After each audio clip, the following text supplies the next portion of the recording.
ते भजन प्रमाण काय थोर पण आता तुम्हाला सोडीतच नाही. अभंग माझ्या प्रियांकानं दिलाय बरं का. देव वशे चित्ते प्रियांकानं अभंग दिलेला.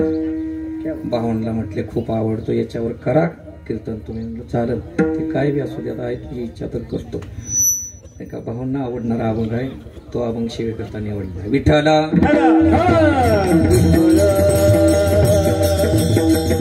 देव वशे चित्ते त्याची घडावी संगती. चित्तामध्ये देव वसतो, चित्तामध्ये देव आहे आहे हे निक्षून सांगतात. आहेची दुसरी बाजू काय आहे, म्हणजे दुसरी बाजू काय? आईच्या विरुद्ध शब्द नाही, नाही का? आहे निक्षून सांगितलं नाही. पोरगा पास झाला म्हणजे काय झाला नाही, नापास झाला नाही. आहे देव वशे चित्ती, चित्तामध्ये भगवान परमात्मा आहे. मग नाही कोणाच्या, जो त्याला जाणत नाही तो. म्हणून जाणत्याने एक केले, आयत्याने रे जीवनाते गोदे काठी होता आड. करोनी कोड कौतुके, जाणत्याने एक केले, आयत्याने ले जीवनापे. मग जाणत्याच जर या जीवन ऐकलं तर चित्त शुद्ध होत असत. मग जाणता काय करत असतो, त्याच्या बुद्धीला लागलेला तांबरा काढण्याचा प्रयत्न करत असतो. बाजारात जातो आम्ही, माळ्यानं वांग्याचा हारा ठेवलेला असतो समोर. त्या माळ्याला म्हणतो आपण, वांगी कशी दिली? सांगतो तू दर द्या जरा 1 किलो, तुमच्या हाताने घ्याव. मग आम्ही आमच्या हाताने ती वांगी घेतो, पिशवीत आणि निघून जातो. पुढे मित्र भेटतो, तो म्हणतो काय घेतलं बाजारामध्ये? लगेच माघारी फिरला.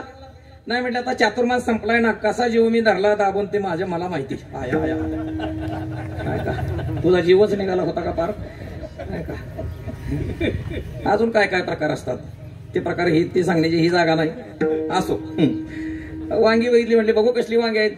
पहिलीच काका 3 हाताला किडकी लागली. काय त्याला म्हणले वांगी आणली तो, कुठे घेतली? नाही म्हणले माघारी चल बघतो स्टेशन. माघारी आला, तावो तावो पैसे म्हटले 1 रुपया कमी केला ना, तुम्ही किडकी वांगी दिली. नाही का आवाज खाली, आवाज खाली. त्यानं अर्धा किलो धरला हातात. पकाळच पुढील म्हणले, पुढे बोलायचं नाही. का हो 80 रुपये किलो, 80 दिले तुम्हाला? दिले, काय उपकार केले नाही. आका हारा तुझ्या समोर ठेवला होता मूर्खा, तुझ्या हाताला किडकं लागलं, तुझी बुद्धी किडकी आहे. काय घ्यायचं चांगलं कळतं की चांगलं आपल्याला कळत नाही, नाही का? ज्योतिषाकडे बळ जायचं बघा. सर माझी कुंडली बघा. खरं सांगायचं, आपली कुंडली आपल्याला माहिती असते का ज्योतिषाला? कशामुळे घोटाळा झालाय आपल्याला माहिती आहे का ज्योतिषाला? कोणाला माहिती आहे? तरी ते सांगत असतो शनिवारी तेल घाला, मंगळवारी अमक करा, अमक्या दिवशी नाही का हा उपचार करा, तो अभिषेक करा. सगळं आम्ही ऐकत असतो, ते करतो. आणि ते करत असतानाही मन आपलं सांगत असतं हे करतोय हे बरोबर नाही. मग तिथंच सांगायचं 101 रुपये ठेवताना माझा हा घोटाळा आहे, त्याला पर्याय सांगा. तो तडाखा दिरण लावील घरी. विठ्ठल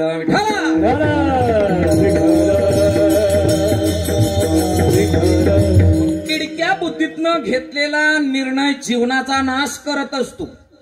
मग ही बुद्धी कुठं आहे? संत तेथे विवेका, गुरु तेथे ज्ञानी, आत्मदर्शन दर्शनी, समाधाना ते जैसे. पण प्राणिया कामी भरू, देहाची वरी आदरू, मनोनी पडाला विसर्व आत्मबोधाचा. आव्हाटली असता बुद्धी, विषय सुखाची परमावधी. जीव तैसा उपाधी आवडे लोका ते वेळी, नियमाचे वस्त्र नाटवे, पुढील अधोगतीची लाज निनवी. आणि करितात जे न करावे, शास्त्र म्हणे. शास्त्र म्हणील जे सांडावे, ते राज्यही मानावे घेववी. ते न म्हणावे विषयही विरू. विष घे, तुझं कल्याण आहे. शास्त्रानं सांगावं, कुणीही सांगू नये.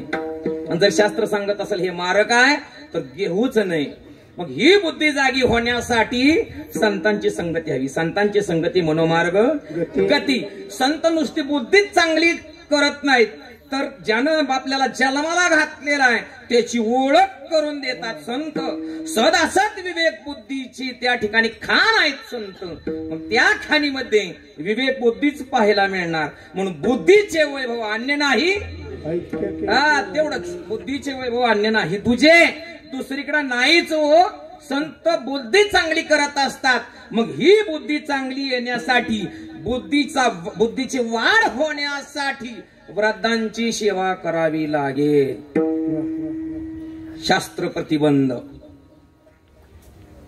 नाही का. 95 वर्ष झाली बाबा, काय केलं आयुष्यात? भजन, हरिपाठ, पारायणात वर्गणी, इतकी सेवा करतात लोक बुद्धीची वाढ होण्यासाठी. वृद्ध झालाय तुम्ही, वृद्धांची सेवा करायला सांगितली शास्त्रानं नाही का. आम्ही शब्दशः अर्थ घेतला, वाच्यार्थ आणि लक्षार्थ आमच्या डोक्यातच नाही. वृद्धांची सेवा करायची म्हणजे नेमकी कुणाची नाही का. गंगेवर गवळ्याची घरे आहेत. घरे कुठं आहेत? गंगेवर. पाण्यात जाऊन उभा राहायला घर बघत होता. एक म्हणला, तास झालं बघतो या बुड्या मारताय तुम्ही, काय शोधताय? म्हणले गवळीची घर. माहिती की कुठं आहे ती? गंगेच्या काठावर. मग म्हटले गंगेवर, शब्दप्रयोग तसाच आहे. गंगेवर गवळीची घरे नाही का. हा, दशरथ महाराजांना एकाने विचारलं, तुमचं घर ह्या झाडावरून गेला की आमचं घरच आहे? मी नसलो कधीतरी या चहा पाणी घेऊन जा. झाडा उभा राहिला होता. दशरथ महाराज 10 वेळा आले गेलं. म्हणला बघा ना किती कमेटी माणूस आहे. खाली उतरला, म्हणला परत तुमच्या घराला पाय लावणार नाही, तुमचं चहा काय पाणी सुद्धा आम्हाला नको. म्हणलं काय झालं? झाडावर घर सांगितलं तुम्ही येड्या. झाडावर घर म्हणजे झाडाच्या खाल्लं जायला सांगितलं. या तुला वर नाही. पाण्यातून औषध घ्या.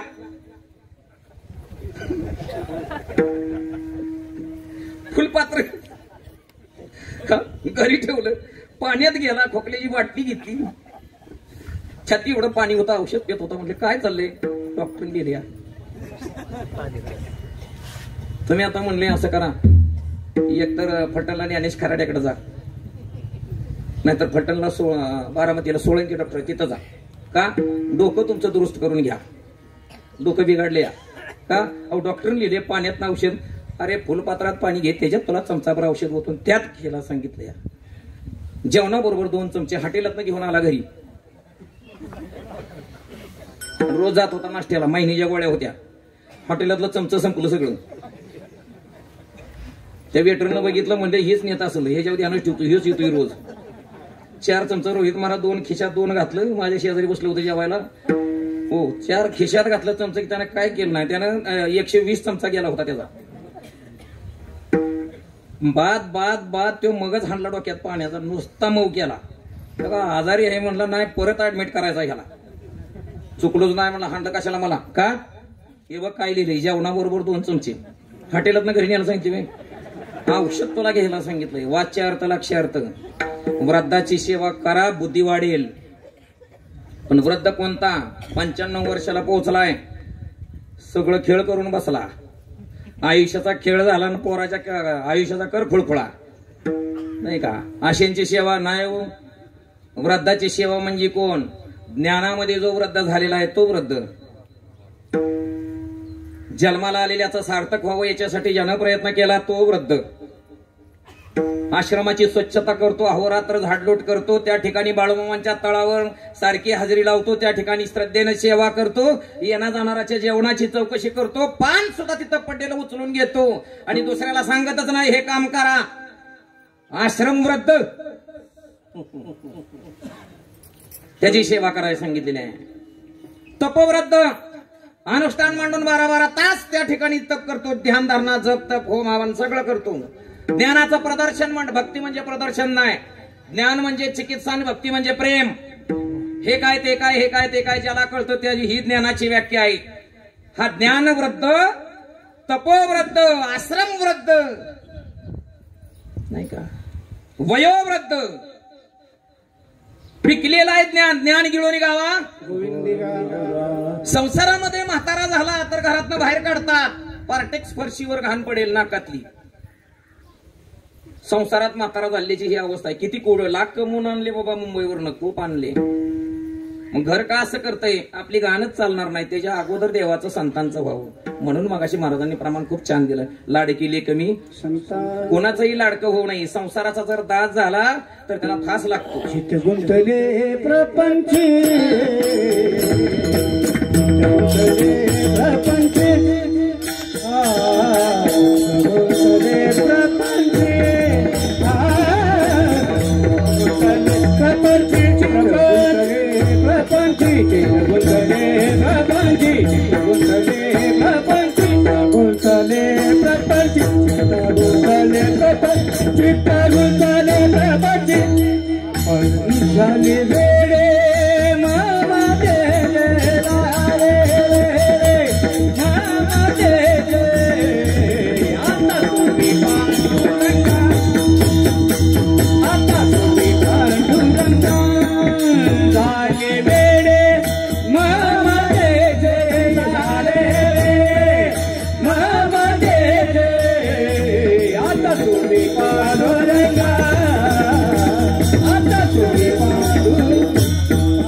चित्तप्रपंचामध्ये त्या ठिकाणी जर गुंतलं तर ते ममतेनं वेड होतं. म्हणून चित्त देवाच्या पायावर व्हायला सांगितलं. चित्ती तुझे डोळा रूपाचे अखंड मुखी नाम तुमचे वर्णाया हेच एक तुम्हा माग तुम्ही दातारा उचित ते करा भाव जाणून करा. म्हणून या ठिकाणी हे चित्त जाग्यावर असण्यासाठी बुद्धी महत्वाची आहे. मग बुद्धी जर व्यवस्थित असेल त्या बुद्धीची वाढ होण्यासाठी वृद्धांची सेवा करायला सांगितलेली आहे. अजून एक वृद्ध सांगितलेला आहे की त्याला विद्यावृद्ध म्हणतात. विद्येनं वृद्ध झालेला आहे, अभ्यास करून करून वृद्ध झालेला आहे आणि त्याच्या ठिकाणचा असणारा कोणताच विकार आता जागा नाही त्याला वयोवृद्ध म्हणतात. ज्ञानातली ती उंची आहे की वयानं त्या ठिकाणी वाढला, वृद्ध झाला बरोबर ज्ञान घेऊन. ती एक अवस्था कोणते ज्ञान गिळवणी गावा. बस या जगतामधला असणारा देव जड जीवाला दाखवण्याचं काम करतो त्याला चेतन म्हणतात. जड जडाचा उद्धार करत नाही तर चेतन जडाचा उद्धार करतो. चेतन जडाचा उद्धार करतो. पण देवाला हंता सहन होत नाही. मग कसं का असताना देवाला सोडूच नाही. एसटीच्या पायरी उभा राहिला, मागल्या वाकड्या बसला, ड्रायव्हरच्या केबिन मध्ये जरी बसला तरी पुशेगाव हे सापडणारच. म्हणून गाडी सोडू नाही. आणि त्याच्या पुढे जाऊन सांगू का, पकडलेल्या गाडीवर निष्ठा ठेवावी. निष्ठा निष्ठी करू ह्याच्यात नाचतय, त्याच्यात नाचतय, त्याच्यात नाचतय, त्याच्यात नाचतय. कोंबडी म्हणली माझ्यावर नाचाय. पुराण असू दे, श्राद्धाचा स्वयंपाक असू दे, पुण्यतिथी असू दे, एकादश असू दे, वारकरीची पंगत असू दे, काय बी असू दे, मला जागा गावली की मी घाण करणारच. म्हणून ज्याला एकच माहिती आहे ना त्याला एक भेटत. आणि जे सगळं शोधण्याचा प्रयत्न करतं त्याच्या ठिकाणी द्वैत नांदतो. त्याला दिसतच नाही काय. मग दिसायचं बंद होतं कधी, द्वैताचं अधिष्ठान झाल्यानंतर. मग अपरोक्ष ज्ञानी इथं शास्त्रांना सांगितलेले आहेत. अपरोक्ष ज्ञानी कोण आहे, परोक्ष ज्ञानी आहे, अपरोक्ष ज्ञानी आहे आणि दृढ परोक्ष ज्ञानी, तिघांचं वर्णन केलेलं आहे. देव आवडायचा असेल तर त्याला दृढ परोक्षता असायला हवी.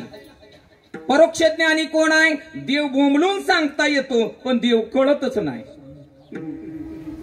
देव असा देव तसा देव तसा देव तसा नाही का. पाण्यात पडल्यानंतर असं पोहता आलं पाहिजे, तसं पोहता आलं पाहिजे नाही का. चला म्हणले, नाव निघाली, महाराज येता का. महाराज बसले पाण्यात त्या नावेमध्ये आणि त्या ठिकाणी नावाडी होता. चला चला चला तो कीर्तन काय छान केलं तुम्ही, वा वा वा खूप आवडला. नावेला पडलं भगदाड, पाणी आता आलं. म्हणजे महाराज असं पोहायचं, तसं पोहायचं, तसं पोहायचं, तुम्हाला पोहता येतं का. नाही हो म्हणले, आता माझ्या काळजानं ठाव सोडला, इतकं पाणी आता आलं, आता माझं कसं. तुमच्यासारखा वरोटा मी माझ्या डोक्यावर घेऊ शकत नाही. खाऊन खाऊन बंब झालाय, मी बुडल, मी आहे असला, मला पोहता येतं, हे बघा उडी टाकली नाही का. असं पोहायचं तसं पोहायचं, 2 तास गप्पा मारल्या, महाराज बुडून गेला. देव सांगता येतो पण देव कळत नाही, याला परोक्ष ज्ञानी म्हणायचं. परोक्ष ज्ञानाला त्या ठिकाणी देव सांगा येईल पण देव कळत नाही, हे त्याचं फार मोठं साधनेतलं दुःख आहे. मग त्याचं कळणं गेलं कुठं, एकांतातनं लोकांतात आला, संपलं. काही म्हणे म्हणे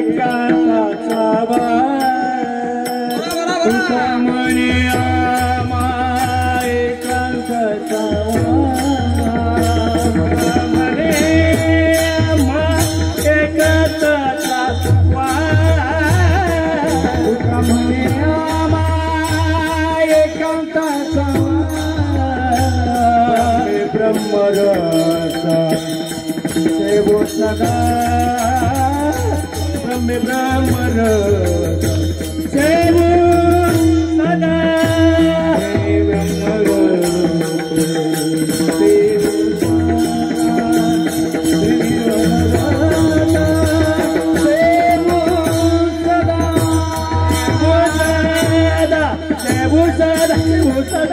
तुका म्हणे अम्मा एकांताचा ब्रह्मी ब्रह्मरस शिव सदा किंवा ब्रह्मरस करू भोजन पंगती संतांची संगती सर्व काळ.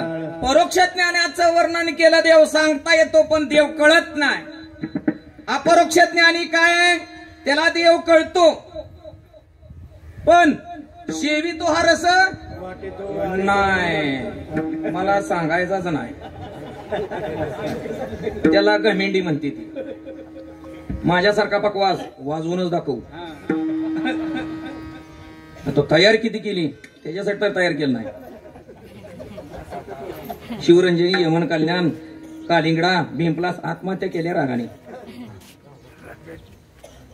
त्या रागात दुगदुगी राहिली होती तरी देव म्हणला उचके आमतय कोणतरी काय झालं या नाही म्हटले नारद भीमप्लास म्हणतोय शिवरंजनी स्वर घालतोय त्यात.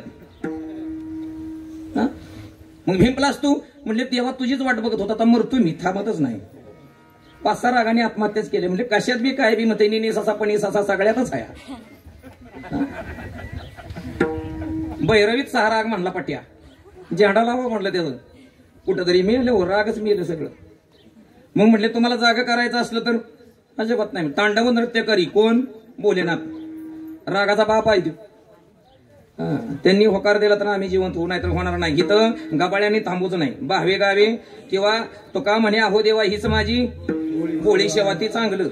राग येऊ नेणे गाणे कंठ नाही हा सुस्वर नसला तरी चालेल पण जर जे घेरच टाकायचं माहिती ना डायरेक्ट 5 दे फुल पाड सगळी पुढची तसलं चालायचं नाही. ज्याला ज्ञान आहे त्याला क्षमा नाही आणि जेवढं आपल्याला येतंय तेवढं सादरीकरण करावं. का काय मायकून या वा वा कशाला पाहिजे कशाला जेवढं येतंय तेवढं चांगलं मान थोडंच असावं. सगळ्या जर मिठाचा पसारा त्या जेवणात टाकला वाट लागल वांगात वांग राहणार नाही कारल्यात कारलं राहायचं नाही. मिठाचा अधिष्ठान किती आहे तेवढं संगीत असतं. गोड गोडी देण्यासाठी रागानं आपलं गावनं आत्महत्या होईल असं करू नये. अपरोक्ष ज्ञानाचं लक्षण सांगतोय. माहिती आहे पण देत नाही असं नाही दुसऱ्याचं घेत बी नाही. ह्याच्याकडे कमी आहे. वारकरी संप्रदाय कौतुकानं वाढतो मग जाणत्याचं कौतुक बी करत नाही. त्याचा कशा झालंय नुसता म्हणजे निवळ त्याच्यावर सांगितलं त्याला काय झालं स्वर लागायला 12 महिने म्हणले प्रियांका ती पीटी घेऊन बसती हा तिचा स्वर लागाय काय झालं. मग तुझा स्वर लागत नाही त्याच्याजवळ जाऊन बस मन माझा लागणार स्वर तिच्यावर जळतोय कशाला आणि पेटला तरी तुला काय करायचंय त्याला तिची ती घातच राहणार. अपरोक्ष ज्ञानी दृढ परोक्ष ज्ञानी अपरोक्ष ज्ञानी आनंद वाटत नाही विद्या वाटत नाही का तो घमेंड आहे. तिसरा सांगितला दृढ अपरोक्ष ज्ञानी तो कोण आहे कळसाला पोचण्याची वेळ आलेली आहे.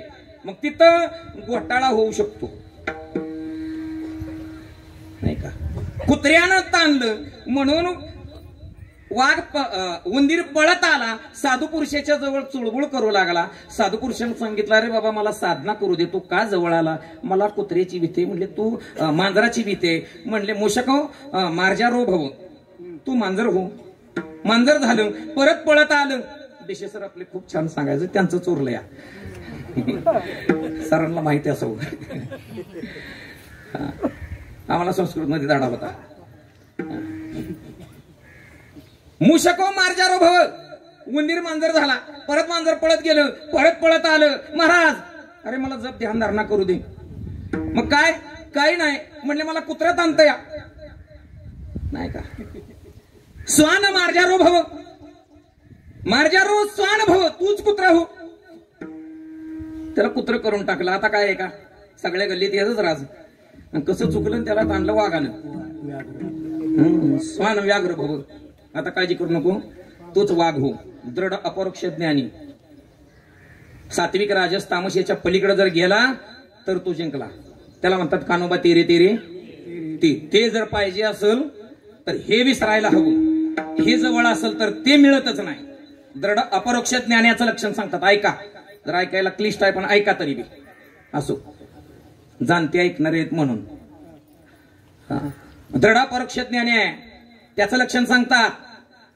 आता वाघानं काय करायला पाहिजे? गुरुजींचा फोटो लावून त्याची रोज पूजा केली पाहिजे का नाही? हा मुळापर्यंत ठीक आहे ना, मुळात बी गोडी शोधली म्हणजे उसा अजून खाली कसा आहे बघू.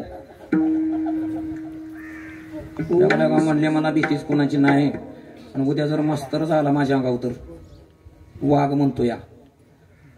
इथपर्यंत माझा प्रवास चांगला झाला, कोणाचीच भीती नाही मला, पण मला भीती आहे ज्यानं वाघ बनवला त्याची.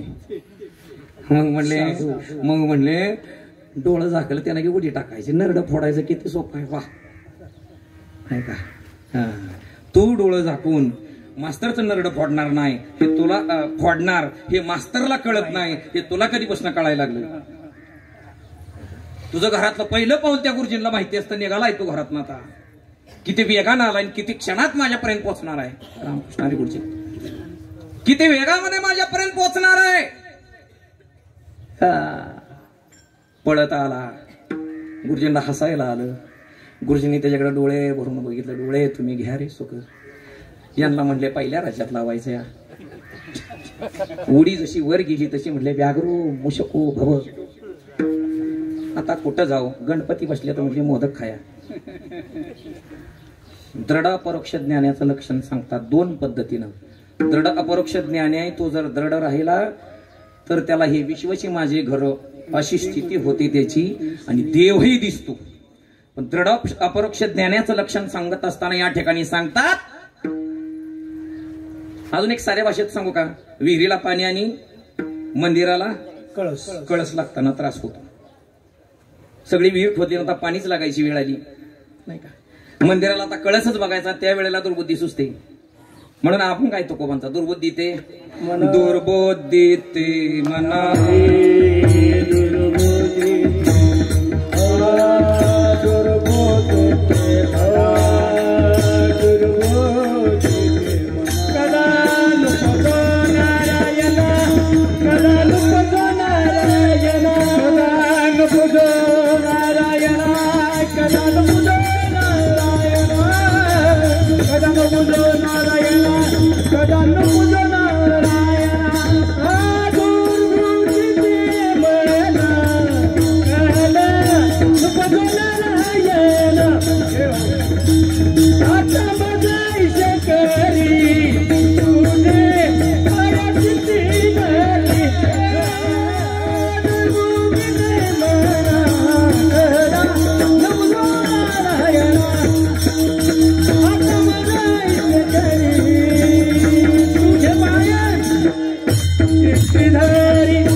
आता मजाईशे करी.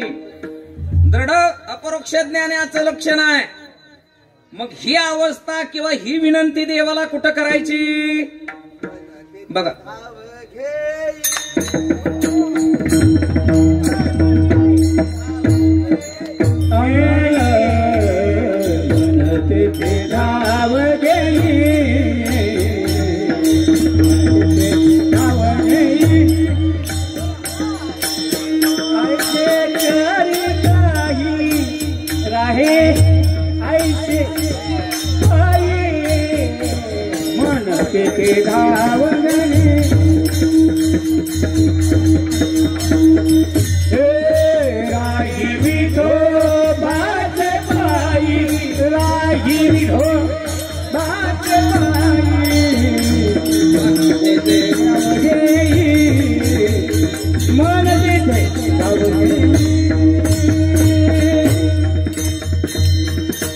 ज्ञानोबाच्या सोहळ्याचा परिणाम आहे.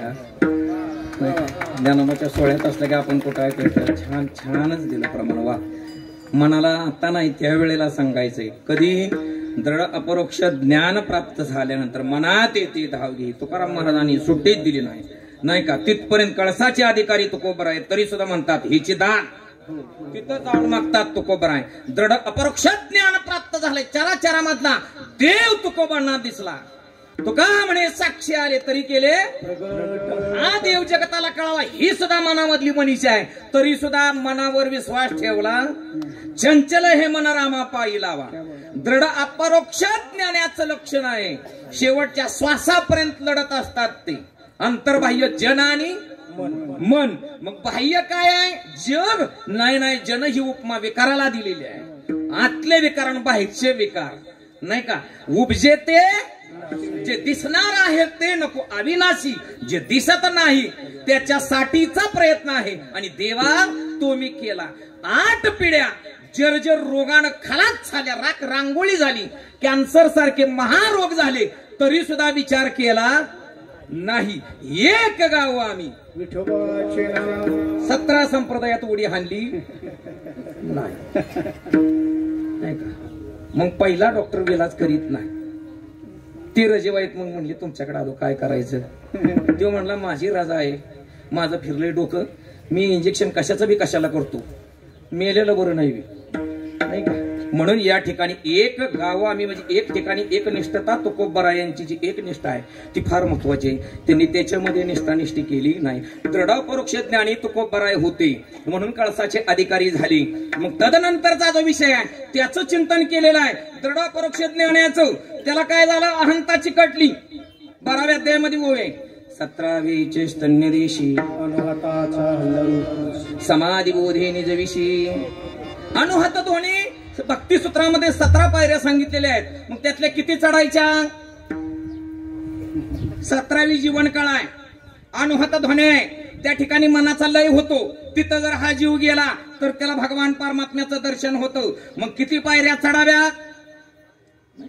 तुकोबराय ज्ञानोबराय म्हणतात देव दिसूनच करायचा आहे काय? पहिलीच पायरी नीट असावी. सदावारकरी होते बघा ज्ञानोबाच्या सोहळ्यात. म्हणलं कीर्तनाचे तारे घेता का?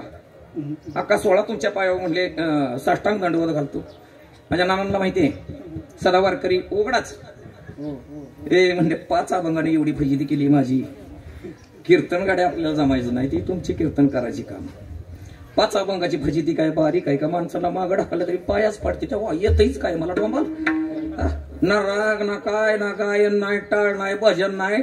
म्हणले उठतोय पहाटेचा 3 वाजता माणसं उठवतोय आंघोळा करायला घालतोय. तुपातलं फक्त महाराज आळंदी ते पंढरपूर ते आळंदी एवढं जेवण आपण त्याला सुट्टी देत नाही. बादलीनं तुप आपल्या दिंडीत. माणूस म्हणले कुठनं येतोय खायला घालतोय. फक्त एक करतोय मी काय? माझा नेणे गाणे कंठ नाही हा सुस्वर. मग माझा कंठ नसू द्या पण ह्या माणसानं नाम घेतलं पाहिजे. मान धरून बुक्की टाकतो. मन रामकृष्ण हरी नाही का. बुक्की टाकली की रामकृष्ण हरी त्याला म्हणायला लावतो. याला दृढ परोक्ष ज्ञानी म्हणायचं नाही का. दृढ परोक्ष ज्ञानाचं लक्षण सांगतात.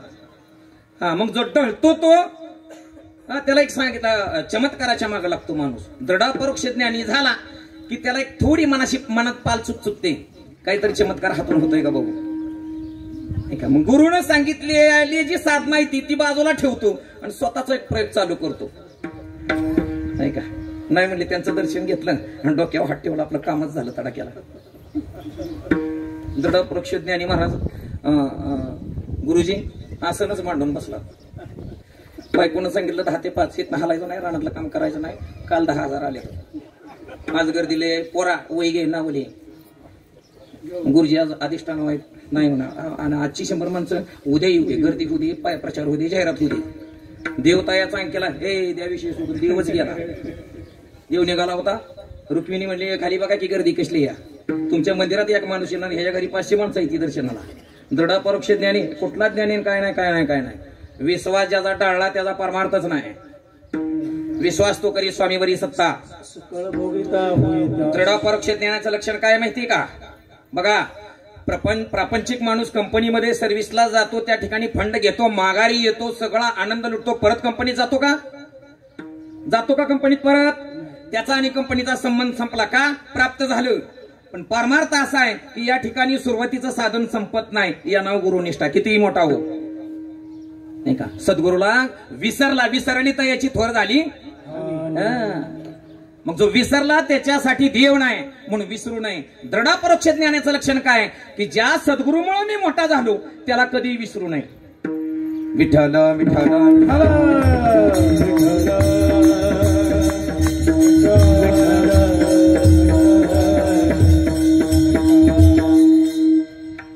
दृढ परोक्ष ज्ञानी त्याला झालं एक उदाहरण दिलं महाराजांनी. राजा होता. 5-10 मिनिटांमध्ये थांबणार आहे, काळजी करू नका, मला बहाणा आहे बरं का. रामकृष्ण हरी. विठ्ठल विठ्ठल. ज्ञानाचं लक्षण सांगत असताना सांगतात की एक राजा होता आणि त्या राजाला बळी देण्यासाठी एक मेंढा हवा होता. मेंढा म्हटले आणण्यासाठी एक हुशार माणूस पाठवला राज्यामधला. तो गेला, मेंढा घेतला खांद्यावर. मेंढा असा गब्दल होता. 4 चोरांनी बघितलं. चोर म्हणले ह्या मेंढ्यावर आम्ही लय लक्ष ठेवून होतो, पण म्हणजे मिळालंच नाही आपल्याला. चोरांनी ठरवलं, असं चोरांनी ठरवलं की म्हणले आता या मेंढ्याचं कामच करू आपण. म्हणजे त्याला मागून मिळणार नाही म्हणले. राजा कापून काढील आपल्याला. राजानं माणूस पाठवला आणि तो मेंढा बळी द्यायचा आहे आणि ती घेऊन निघाली. म्हणजे जायचं नाही. मग 4 चोर 4 ठिकाणी थांबले. 2-2 किलोमीटर अंतरावर. 8 किलोमीटर जायचं होतं. पहिला चोर भेटला. म्हणले अय कुठं? नाही म्हणले राजाने ते त्या यज्ञामध्ये बळी द्यायचंय हे मेंढा आणि त्याच्यासाठी घेऊन निघालोय. पहिला चोर होता ते काय म्हटलं माहितीये का? मेंढा याड लागले का? 8 दिवस झालं म्हणजे हे कुत्र बघतोय आम्ही. काय बघतोय? हा कुत्र म्हणले 8 दिवस झालं बघतोय आम्ही. एवढं म्हणले कुत्र तुम्ही खाण्यावरच काय घेतलं? कामाला झाली. 2 किलोमीटर चालत आलाय. काय म्हणावं तुम्हाला? काय बघतोय ते मेंढ्याला? मेंढ्याचं पाय तर वर कुत्र कसं होईल? नाही याचं डोकं बिघडले. ए निघे चल. ती गेलं निघून. दुसरा 2 किलोमीटर अंतरावर भेटला. हा काय म्हणजे कुठं आलाय तुम्ही? ही एकाच जातीची सगळी. चांगल्या माणसाची वाट एकाच जातीची लावती ती. राणी दुखी दुखी भेटले त्यातला प्रकार आहे. ती एक जर गट एक काव्यशास्त्र विनोदेनं कालो गच्छती धीमताम वेष्णीनं चमोरखानाम नेत्र या कलेनं ग्रुप ठरलेले आहेत. काव्याचा विचार करणारे वेगळे, शास्त्राचा विचार करणारे वेगळे, व्यसनात असणारे वेगळे, संगीत गाणारे वेगळे, भजन गाणारे वेगळे. हे कळप ठरलेत. गाई गाईच्या कळपात राहतात, हरणा हरणाच्या कळपात राहतात, व्यसनी व्यसनीच्या कळपात राहतात. हे कळप आहेत. कळप जवळ आला की त्या फुडलीची वाटच लागली. दुसरा भेटला. म्हणला चौक कुत्र एवढं कसं राहू? शांतच बसलंय. पाहिला म्हणला कुत्र. म्हणला हिरी तसंच म्हणतो या. परत पाय वेल नाही मी मेंढाच आहे. येडी ती म्हणली हे जा असू दे कुत्र चल. तिसरं जे होतं ना आविल चोर होत पण ह्याच्या ओळखीच होत. पण ती मी चोर आहे ह्याला माहित नाही हे त्याला माहित होत. म्हटलं काका अरे इथं काय करतोय म्हणले. घेतो का जरा का म्हणले. कडा आलाय. मला नाही बाबा पिसाळले परवा दिवशी कुत्रा येईल. कशाला पिसाळे या? आता बाकी ठावच सोडला काळजानं. म्हणला ह्यो कुठं सांगणार नाही. दृढा परोक्ष ज्ञानी घसरतो कुठं ते सांगायचं या. नाही का? देव प्राप्त व्हायच्या वेळेला कुणीतरी येतं सांगतं काय करून करून बागला. ह्यानं 11 वर्ष वारे केलेली असते त्या. ती म्हणतो करून करून बागला. जीवनात आनंद आहे का? मागले दिवस आठव की 2 तास इतकं त्याला कीर्तन छान दिलं जातं. ती म्हणतो मला बघतेली आम्ही हे तुला काय करायचं चलतो. दृढा परोक्ष ज्ञानी 11 वर्षाची साधना गेली ओ डब्यात. आला की लोळत येताना बोर्ड एकदाच लागतो आपला परत नाही लागत. दृढा परोक्ष ज्ञानाचं लक्षण बाबा महाराज. तिसरा त्याला भेटला आणि 4था भेटल्यावर 4थ्यानं फक्त एकदाच वर बघितलं. म्हणला 5 माणसं पडले ह्या कुत्र्यानं. तो त्याच्या पुढे पळत होता. मेलो म्हणून पळत होता. यानं मेंढा टाकून दिला आणि तो त्याच्या मागे गेला. माझा दृष्टांतच संपला. दृढ परोक्ष ज्ञानाचं लक्षण सांगतात. दृढ अपरोक्ष ज्ञानी कळसाचा अधिकारी होतो. दृढ परोक्ष ज्ञानी ज्ञानोबरायांच्या सारखा समाधीमध्ये जातो. दृढ परोक्ष ज्ञानी लोकांतामध्ये जात नाही. दृढ परोक्ष ज्ञानी एकांताचा अभ्यास करतो. हा मग त्यांना काय होतं? ज्या गोष्टी आवडू नये तिकडे त्यांनी बघितलंच नाही. त्याचा त्यागच करून टाकला. मग ज्यांना ह्या गोष्टी आवडतात त्या संतांची संगती पकडली आणि त्याच्याशिवाय दुसरं काय मागणंच मागितलं नाही. दुसऱ्या चरणामध्ये सांगतात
पूर्वावी वासना. आणि ही दृढता कायम राहण्यासाठी भगवान परमात्म्याजवळ तुकोबरा या ठिकाणी मागणं मागतात, दान मागतात. तुकोबरा विनंती देववशे चित्ती त्याची घडावी, त्याची संगती मला घडायला हवी, हे माझ्या मनाला आवडावं. आणि याच्यावर दृढता राहण्यासाठी तिसऱ्या चरणामध्ये सांगतात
भगवान परमात्म्याची ओळख जर व्हायची असेल तर मला संतांच्या संगतीची गरज आहे. मग देवाचा का हवाय तर भगवान परमात्मा हा सूक्ष्म अतिसूक्ष्म विचार करणारा आहे आणि दयाळू देव आहे. बहु आहे करुणावंत अनंत हे नामजा.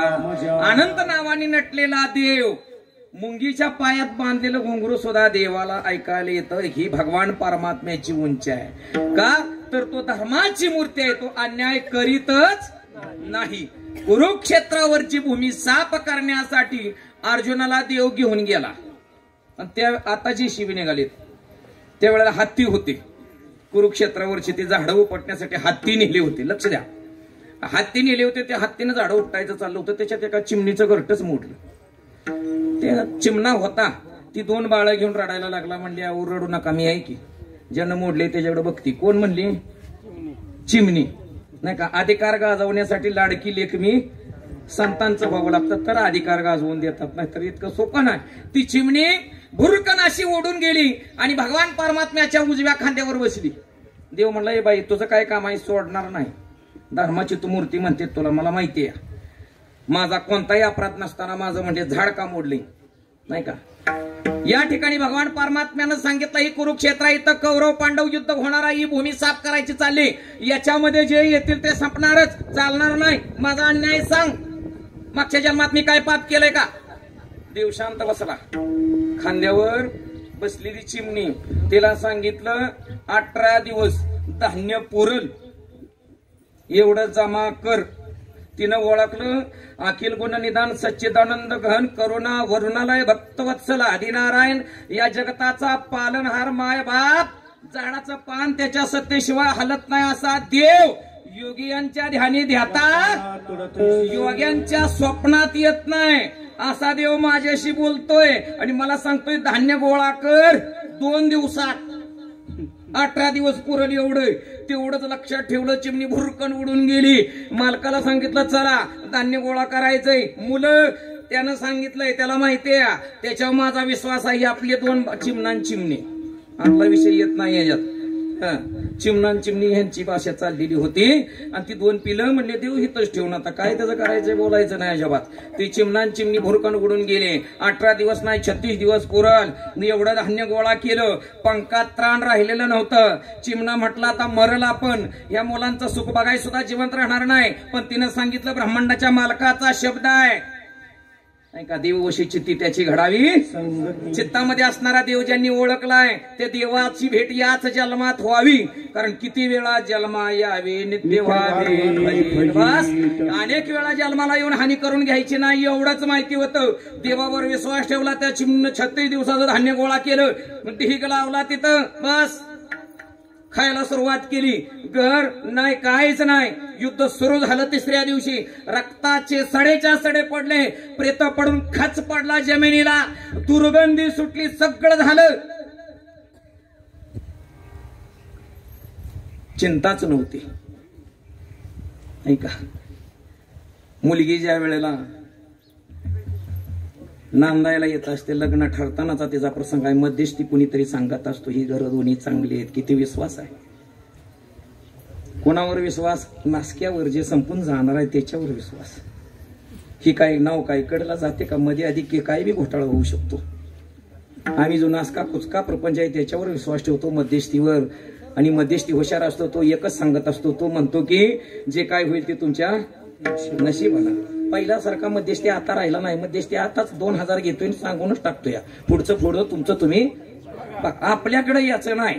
तर कायद्याचं दुसरं पान माझ्याकडे तयार आहे. गप गिळतंय आतल्या, पण ती जात नाही तक्रार करायला. बस भगवान परमात्म्याकडे तक्रार करणारी नव्हती. निष्ठेनं देवाची सेवा करणारी मंडळी होती. बस लक्ष द्या इकडं. फुलं बघितलं नाही ते कधी हात लावायचं आपल्याला. आणि भगवान परमात्मा त्या ठिकाणी बघतोय. रक्ताचे सडे प्रेतानं खच पडलेला आहे. जमीन खाली त्या ठिकाणी खचलेली आहे. इतकी बिकट अवस्था आहे. देवाचं लक्ष होतं. जो हृदयापासून नाव घेतो त्याचा देव आहे. देव भोळी अशी भोळा नाही तर काळी अशी दिशे काळा. ज्याची नजर जशी त्याच्यासाठी देव तसाच आहे. म्हणून खेळतो येण्याची खेळावा. दुर्जनांचा नाश करतो त्याला देव म्हणतात. आणि दुर्जनाला तारतो त्याला संत म्हणतात. येवण अंगावर 108 वेळा थुंकला. प्रसाद देवणी मुक्त केला. पान खाऊन एकनाथ महाराजांनी मुक्त केला. 101 100 शिव्या शिशुपालांना दिल्या. भीम गदा घेऊन उठला. देवानं सांगितलं ताकद दाखवू नको, शांत. सुदर्शन चक्राला सांगितलं ह्यांच्या मानाचं काम करा. आपल्याला शिवी सहन होत नाही. 108 वेळा स्नान केलं. पण एकनाथ महाराज रागवले नाही. म्हणले तुमच्यामुळं नदीचं स्नान झालं. म्हणून देवाच्या नादाला लागताना संतांच्या बरोबरीनं जावं. डायरेक्ट साहेबाला भेटला की साहेबाला ते सहन होत नाही. कोणाकडनं आला हे विचारतात. मग ज्याच्याकडे जातो त्याला 5-50 हजार द्यावं म्हणजे पुढचं काम सुखाचं होतं. देवाच्या काळात चालत आलंय. तिथनं डायरेक्ट देवाजवळ नामदेव गेला. मग नामदेवाला दिसलाच नाही. देव त्याच खातोया, त्याच्याबरोबर बोलतोय. आणि नामदेव म्हणले तुम्हाला कळला नाही बे अजून. मी तुला हे कोणी घातलं डोक्यात आहे की मी तुझ्याबरोबर. तू मला कळलाय का नाही हे सांगणार तर डोकंच पुढे. नाही मी नाही कळलो तुला. आणि मग म्हणले आतापर्यंत 22 वर्ष मी कसली सेवा केली. तुला म्हणले संतांच्या शिवाय मी कळलोय ना ते चुकीचं आहे. संत सांगतील ना त्यावेळेला मी तुला कळ. देवावर विश्वास स्वतः ह्या चिमणीचा. देवाचं लक्ष होतं. भावानं नाव घेते हिचं कल्याण केलं पाहिजे. अर्जुना बाण. आता कोणाला मारतोय? शपथ घेतली आधी देणार नाही. हातामध्ये शस्त्र. माझा मालक होतोयस का? हातामध्ये नाही शस्त्र घेणार. हाय माझी शपथ. पण बाण दे. बाण घेतला. म्हणले या हत्तीनं म्हणले तिचं घरटं पाडले त्याच्याकडे बघतोच. अर्जुन बघत होता हत्तीकडं. देव इकडं बघतो आणि इकडचं काम करतो. त्यावेळेला हत्तीच्या गळ्यात घंटा बांधण्याची प्रथा होती. हत्ती जसा बाण सोडला देवाने तसा घंटा जसा तुटला त्या हत्तीच्या गळ्यात तसा खाली पडला. अरे अरे म्हणजे नेम हुकला माझा. आणि युद्ध त्या दिवशी संपलं. दुसऱ्या दिवशी सकाळी अर्जुन त्या कुरुक्षेत्रावर फिरायला देवाला घेऊन आला. देवा म्हणला घंटा कोणीच नेला नाही.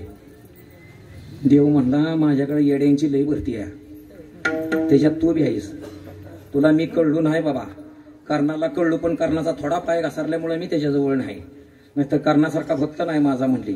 असू दे आता तुला मी जवळ पकडलाय, तुला सोडित नाही, पण तू हे विचारशील ही मला अपेक्षा नव्हती. काय झालं माझं, काय चुकलं? घंटा उचल.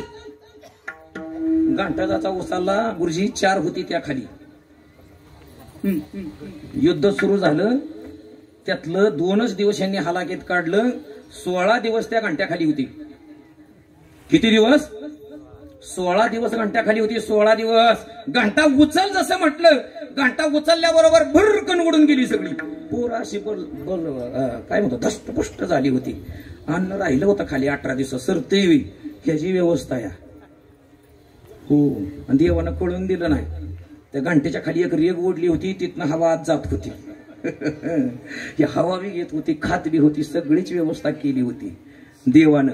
म्हणून देव ज्याच्या चित्तामध्ये वसलाय, ज्यांनी त्याची ओळख करून घेतली, ते त्या संतांची मला ओळख व्हावी. आणि खरं जीवन आहे ना ते संतांच्या चरणावर वाहिलेलं जीवन आहे. तेच मला शेवटच्या चरणामध्ये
Thank you.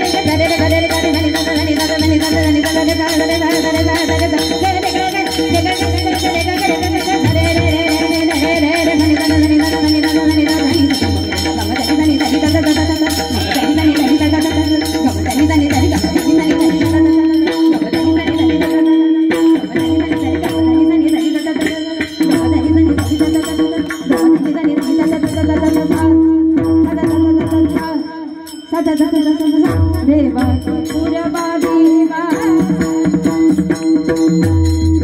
देवा पुरवादिवा सदा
अभंग मांडण्याचा प्रयत्न केला. स्वानंद सुपनिवासी मुरमलिन प्रातस्मरणीय वैकुंठवासी गुरुवर्य मारुतीबाबा चव्हाण श्री क्षेत्र आळंदी जगजीवन आश्रमशाळा गोपाळपूर बाबांच्या जे अमृतवाणीतनं आलं ते मांडण्याचा प्रयत्न केला. त्यांच्या पश्चात अखिल भारतीय वारकरी महासंघ सदस्य आणि पुणे उपविभागीय अध्यक्ष माझे नामदेव अप्पा आप्पांचं चरण स्पर्श करतो. आप्पांच्या या ठिकाणी मार्गदर्शनानं जे काय असेल ते मांडण्याचा प्रयत्न केला. जे बरोबर आहे ते माझ्या सद्गुरूचं आहे, जे खटकलं असेल ते माझ्या बुद्धीचे दोष समजून माझं मला परत करा. स्वानंद सुखनिवासी ब्रह्मलीन माझे बाळकृष्ण स्वामी महाराज शिंदवाडी फाटा बाबांच्या अमृतवाणीतले 1-4 बोल तेही मांडण्याचा प्रयत्न केला. माझ्या वडिलांच्या नंतर जो वडिलांचा आशीर्वाद आहे तो त्या बाबांचा आहे. पण या कीर्तनातला संगीताला जो साक आहे माझा अजून सा लागत नाही, पण तो सा सुरुवातीचा साक शिकवण्याचा प्रयत्न माझ्या हिरामन गुरुजींनी केला. क्या बात आहे. या सर्वांचे पहिले गुरुजी हिरामन सर विसरू शकत नाही. संसारातली साधनं विसरता येतात, पण ज्याच्यामुळे आपण या लेवलला आहे जे ते विसरता येत नाही ह्याचं नाव परमार्थ आहे. त्याच्यासाठी एक महाराजांचं प्रमाण आहे, विसरलेली तयाची थोर झाली हानी. जगात कुठेही जा पण मुळाला विसरू नये. माझ्या गुरुजींनी माझ्यासाठी खूप कष्ट केलं त्यावेळेला, आणि सगळ्याला घेऊन खेळायची सवय आहे या माणसाला. एकट्याचा खेळ कधीच खेळले नाहीत गुरुजी. त्याच्यानंतर माझे मोहनगिरी भाऊ नाही का, एक एकाहून बळे यांनी त्यांना म्हणायचं तुम्ही मोठं, त्यांनी म्हणायचं तुम्ही मोठं. भजन करी महादेव श्रीराम जयराम. त्याचं विश्लेषण करत नाही. असो, दिग्गज या तालुक्यातनं, तालुक्याच्या बाहेरनं, जिल्ह्याच्या बाहेरनं सगळी महाराष्ट्रातनं आलेली सगळी दिग्गज गायन क्षेत्रातली असतील, संप्रदायाचा अगदी कसून अभ्यास करणारी असतील. माझे मळवदी सर आहेत, साळुंकी महाराज आहेत, माझे आणि महाराज साळुंकी महाराज बसलेत समोर. माझे तात्या आहेत नाही का. आमचा खाटाव तालुका पड्यालचा आवाज म्हणजे माझे पाटणकर महाराज नाही का. हां, मड्यानं उठून पळावं फक्त त्यांनी माईक हातात घेतला पाहिजे. सरस्वती आहे त्यांच्याकडे. आणि संप्रदायाचे उपासक महाराजांचं नाव काय? माऊली महाराज. मला माहिती आहे, माहिती आहे, माहिती आहे, मला माहिती आहे. माऊली हा शब्द सगळ्यांनी म्हणावा याच्यासाठी मी उच्चारला. माझे ताते असतील, आप्पा असतील, त्यांच्याबरोबर आयुष्याची कालक्रमणा केली त्यांनी. येते तरणाशे भाग्यवंत त्यांच्याकडे बघून परमार्थ करावा हो नाही का. आणि परमार्थिकाच्या त्याच्या कायेवर परमार्थ दिसतो. म्हणते ते आम्हाला कधी कधी तुमचा अभंग बघितला पाहिजे मग आम्ही कीर्तन घेऊ. तू काय करतो? मी म्हणजे तमाशाच्या मिटिंगमध्ये असतो तिकडंच. आता नाही बोलत, परत बोला नाही का. अनधिकारी लोकांना कोणी वर्णन कोणी करू नये. चहा पिणाऱ्यानं चहा पिणाराचं करावं, पैलवानांनी पैलवानानं करावं, पेदरू लोकांनी पेदरूचं करावं. तिथं या 5-6 पिढ्या माझ्या झिजले त्या म्हणून मला अधिकार आहे. मी तुमच्या इतका उंच नाही बरं का. आणि माझ्या बोबड्या बोलाचं ज्यांनी पहिल्यापासूनच कौतुक करत आले ते माझे श्यामपुरी महाराज. कौतुक मूर्ती वा. माझा ऋषी कोरेगाव तालुक्याचं, जळगाव तालुक्याचा सुपुत्र, कोरेगाव तालुक्याचं नाक यांच्यासाठी म्हणतो येते तरणाशे भाग्यवंत. संस्था चालू केली माझ्या रोहितनं. आईला आईन बापाला बाप ओळखण्याची जर नजर मुलांच्याकडनं हवी असेल ना माझ्या रोहितच्या संस्थेत पोरं भरती करा पहिली. हो, पोरांच्या तोंडात शिवे येण्याच्या अगोदर ओवे येतील. माझ्या रोहितचे संपर्क साधा. माझा ऋषी त्याच्याशी संपर्क साधा. राऊत बाबांच्या सान्निध्यामध्ये, बोबरे गुरुजींच्या सान्निध्यात, नामदेव बाप्पांच्या सान्निध्यात ज्यांनी दिवस काढले माझा मुलगा ऋषी आणि हा माझा मानस पुत्र. त्याच्यापेक्षा मला तो प्रिय आहे. आणि आता वाटलं होतं हे मावळलं पण तुम्ही नाही मावळ दिलं. माझे बाबा महाराज जोरात टाळ्या वाजवा तुमच्या.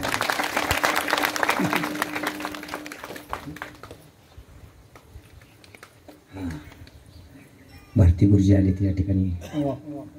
बाळदादा महाराज दिग्गज माणसं, हे संप्रदायाचे कौतुक करणारे आहेत मंडळी. या ठिकाणी कौतुकानं संप्रदाय जसा मोठा होतो ना, कुणी कुठेही असू द्या आईची नजर असते व बाळावर नाही का. या महाराष्ट्राची संतांची भूमी आहे. साधू पुरुषांचा पदस्पर्श आहे म्हणून आमच्या उडी येत्या. फौजमध्ये जवान जसा लढतो ना तिकडं त्याच्यामुळे आमच्या उडी आहेत. पण या साधू पुरुषांनी आचार तत्व त्या ठिकाणी जी इतकी सांभाळली ना यांनी त्यांच्यामुळे आमच्या उड्या आहेत. आम्हाला भीती कोणाची आहे? आम्हाला भीती यांची आहे नाही का. म्हणून फडाला वस्ताद चांगला असावा. ते 2 वस्ताद माझ्यासमोर बसले. मौलींचा चरण स्पर्श करतो आणि पुनश्च एकदा या भागाचं वैभव माझे बांधाची फडतरे सर नाही का. ह्याच्यात जे थोडं एक तिळभर जे माधुर्य आहे ना या भाषेतलं सर तुमचं आहे. माझ्याकडे करते पण घेतच नाही. ज्या आई बापांनी मला जन्माला घातलं ते माझ्या आई वडील त्यांचं चरण स्पर्श करतो. आपांचा चरण स्पर्श करतो. सर्व संप्रदायातली सगळीच दिग्गज मंडळी त्यांचा चरण स्पर्श करतो. नैनम छंदती शस्त्राने नैनम दहती पावका. आत्म्याला वारा वाहून येत नाही, त्याला अग्नी जाळत नाही, पाणी बुडवू शकत नाही असा चीर तरुण चैतन्य घन असणारा आत्मा भाऊंच्या त्या कुडीतून दुसऱ्या कुडीमध्ये त्यांनी प्रवेश केला. जैसे जीर्ण वस्त्र सांडी जे का नूतन विडी तैसे देहांतरा ते स्वीकारी जे चैतन्य नाते. त्या चिरतरुण आत्म्यास चिरशांती लाभो प्रभूचरणी प्रार्थना करतो. आणि भाऊंना सुख शांती समृद्धी लाभो ही या ठिकाणी प्रार्थना करतो. त्यांच्या पश्चात असणारे त्यांची 2 मुलं, त्यांच्या असणाऱ्या सोना, त्यांच्या घरातली त्यांचे नातवंड आणि सगळ्यात महत्वाचं म्हणजे माझं लेकरू. तिच्या भावांना तुमच्या चरणावर संप्रदायाच्या वतीनं आम्ही सगळीच तुमच्या चरणावर नतमस्तक होतो. माझ्या ताईला कधीच अंतर देऊ नका. बापानं जसं गळ्याला बांधलंय ना त्याच्यापेक्षा जास्त प्रेम करावं ह्या पोरीवर. तिला पोरके पण कधीच तिच्या आयुष्यात जाणवून देऊ नका. ही तुमच्या जीवनातली कमाई आहे. ही खरी देशाची सेवा आहे. हिला फक्त कमीपणा कशातच येऊन देऊ नका. हिच्या अश्रू येण्या अगोदर तिचं सल तुम्हाला बापासारखं कळलं पाहिजे. इतकं भर भरून अख्ख्या घरादारानं प्रेम करा. तुम्ही फौजमध्ये आहात त्यानं तर उंची आहेच तुमची पण संताचा जो उपासक आहे ना त्यामुळे घराची फार मोठी उंची असते जगात. लाडकी लेक मी संतांची. सगळ्या संतांचं लाडकं लेकरू आहे. हिला पदरात घ्या तुम्ही. माझ्या भावांनो तुम्हाला मी विनंती करतो हृदय भरून. आता पोरगी चंदनासारखी दिसली तिच्या डोळ्यामध्ये कधीच अश्रू येऊ देऊ नका. समस्त ग्रामस्थ मंडळ सर्व मायबाप पुनश्च एकदा तुम्हा सर्व संत सज्जन मायबापांच्या चरणावर नतमस्तक होतो आणि या ठिकाणी थांबतो. विठ्ठल जय जय विठ्ठल, विठ्ठल जय जय विठ्ठल, हा हा हा हा विठ्ठल जय जय विठ्ठल, विठ्ठल जय जय विठ्ठल.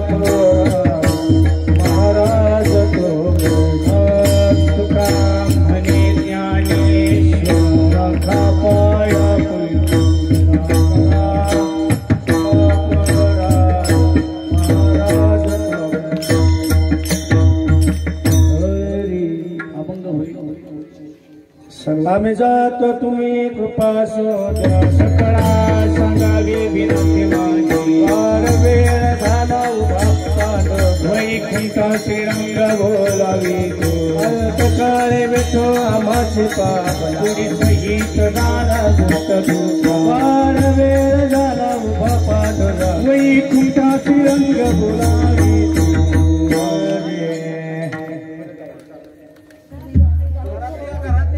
घरातली फक्त घरातली मंडळी घरातली ठीक आहे. आपल्याला 5 मिनिटं कोणी उठायचं नाही बरं का. 5च मिनिटं थांबा. थोडं बसलेल्या लोकांनी विनंती आहे माझी थोडं पुढं सरून घ्या. मग लोक मागं होणार फक्त 5 मिनिटं द्या. 5 सगळे सरा पुढे पुढे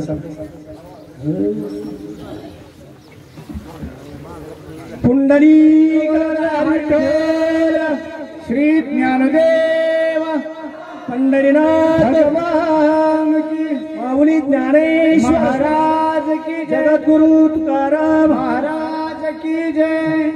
आरती घ्या मुलाने. 1-2 मिनिट.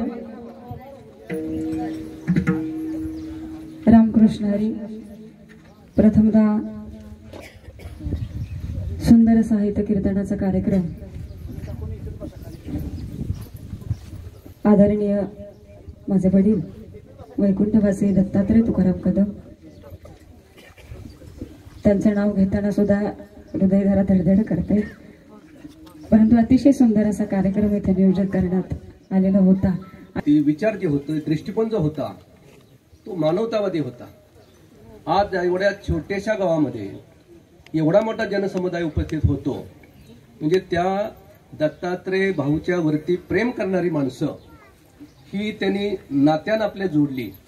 आणि माणसानं या मानवी जीवनामध्ये सगळ्यात मौलिक कार्य काय करायचं असेल तर नाती जोडण्याचं काम हे महत्वाचं आहे.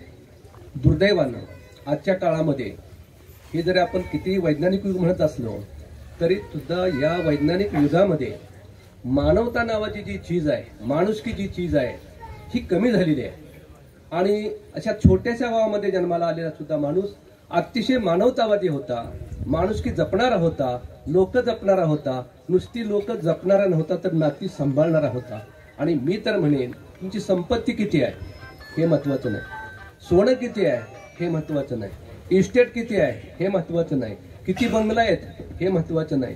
गाडी किती आहेत हे महत्वाचं नाही. अरे नाती किती आहेत तुमची ही तुमची संपत्ती आहे. आणि ही संपत्ती जमा करण्याचं काम या ठिकाणी दत्तात्रय कदम उर्फ भाऊ आणि आम्ही त्याला कौतुकानं बुवा म्हणायचो. आणि मला त्यांचा म्हणजे मी त्यांचा मामा या गावचा मी मामा आहे.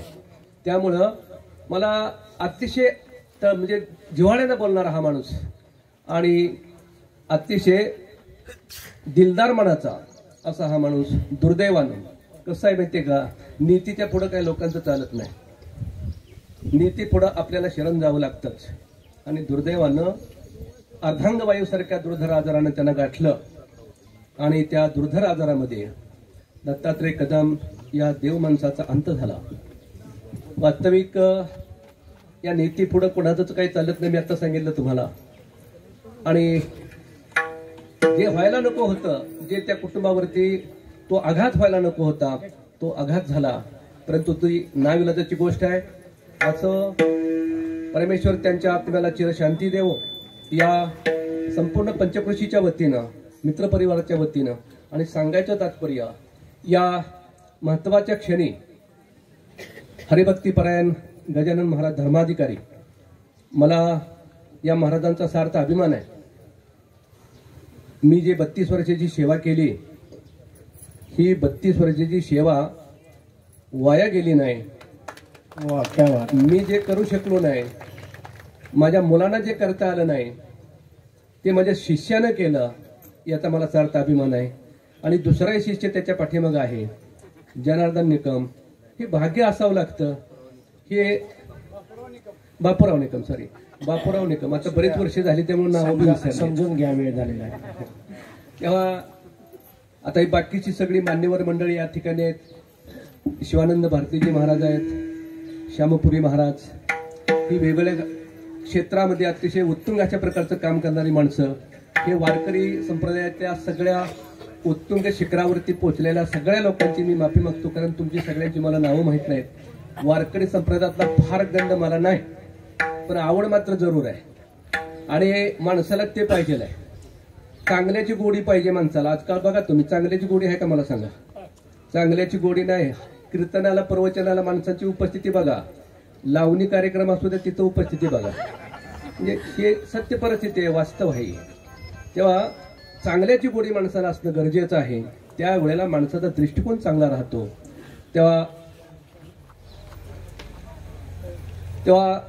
अशा चांगल्या माणसाच्या कार्यक्रमाला येण्याचं भाग्य हे मला आणि तुम्हा सगळ्या लोकांना लाभलेलं आहे. सगळ्या ह्या मान्यवरांचं उत्तुंग शिखरावरती पोहोचलेल्या सगळ्या वारकरी संप्रदायातील लोकांना मी धन्यवाद देतो. गायनाचार्य एक चांगल्या अशा प्रकारचं गायन मला या ठिकाणी आज ऐकायला मिळालं, त्यांचं कौतुक करावं तेवढं थोडं आहे. सर्वच गायक बाबा महाराज कधीच मी ऐकलेलं नव्हतं, प्रथमदाच ऐकलेलं. मला वाटते आपल्या भागातल्या माणसाने आज प्रथमदा त्यांचं गायन ऐकलेलं असेल. त्यांनाही या आमच्या पंचक्रोशीच्या वतीनं मी धन्यवाद देतो. आपण सर्व या ठिकाणी या सोहळ्याच्या निमित्तानं उपस्थित आहेत, सगळ्यांना सुद्धा या ठिकाणी धन्यवाद देतो. तुम्हाला सर्वांचं आभार मानतो. आणि या सगळ्या लोकांच्या वतीनं, पंचक्रोशीच्या वतीनं, उपस्थित लोकांच्या वतीनं, नातेवाईकांच्या वतीनं, स्नेहींच्या वतीनं दत्तात्रय कदम यांना मी भावपूर्ण श्रद्धांजली अर्पण करतो आणि या ठिकाणी थांबतो. ज्ञानदेव तुकाराम, ज्ञानदेव तुकाराम, झाले समाधान.